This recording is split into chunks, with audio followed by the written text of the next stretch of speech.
Hey, what's going on, everyone? Today we're going to talk about competitive programming CrossFit.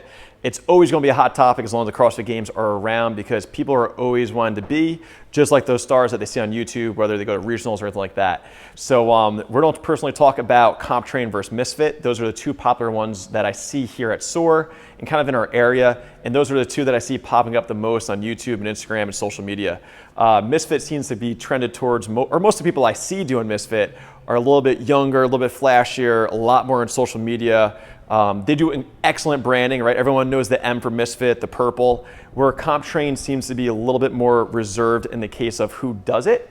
I'm not saying that one's better than the other, one's more serious than the other. I am very biased. I believe in what Ben Bergeron does.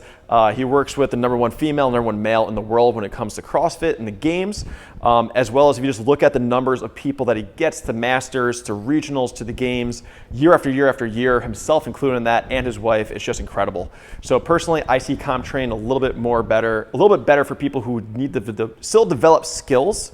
Where MisFit, it looks like you need to have those skills in place already. Now, personally, I've only done CompTrain and I've seen people do MisFit, and it always seems like MisFit is very Metcon heavy and hey, those skills are in Metcons. Where CompTrain, they have that open route where you can work on those skills and build as you go. You can move on to regionals and then they split it up from there as you go on. Now, I know MisFit has adapted and changed a ton, so maybe by the time you see this video that has changed, but me personally, I like the structure of CompTrain better. Now, the truth is there's something that's even better than all of that, is actually finding a coach to personally train you in what you're bad at. So we see a lot of people go to these online competitive programs. There's only a couple problems with that. #1, you're not actually in communication with your coach the vast majority of the time.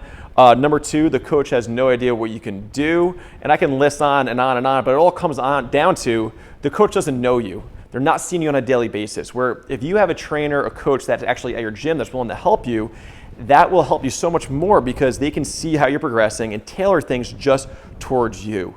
Now, I'm not saying every coach can do this. You have to find the right one, but nothing's going to replace that one-on-one personal attention of a coach working with you, whether that's on gymnastic skills, Olympic weightlifting. Because what we don't see with someone like Catherine David's daughter is that, hey, Ben Bergeron is her head coach, but Henshaw designs the running workouts, so the aerobic work with Ben Bergeron, right? Ben Bergeron's the boss.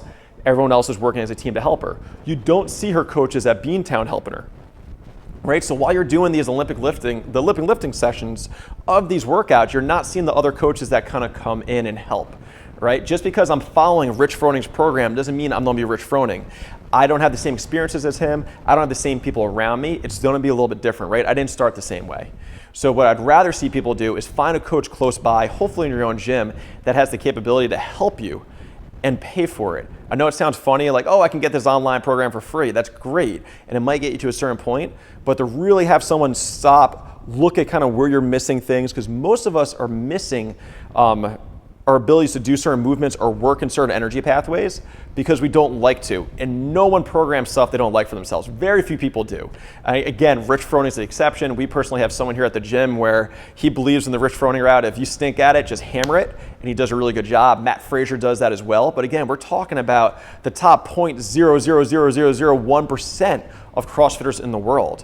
So as much as I'd like to say, like, hey, follow Rich Froning's program, you go to the games, there's no guarantee in that. As much as I would like to say, follow CompTrain, you're going to go to the games. Or MisFit, there's no guarantee.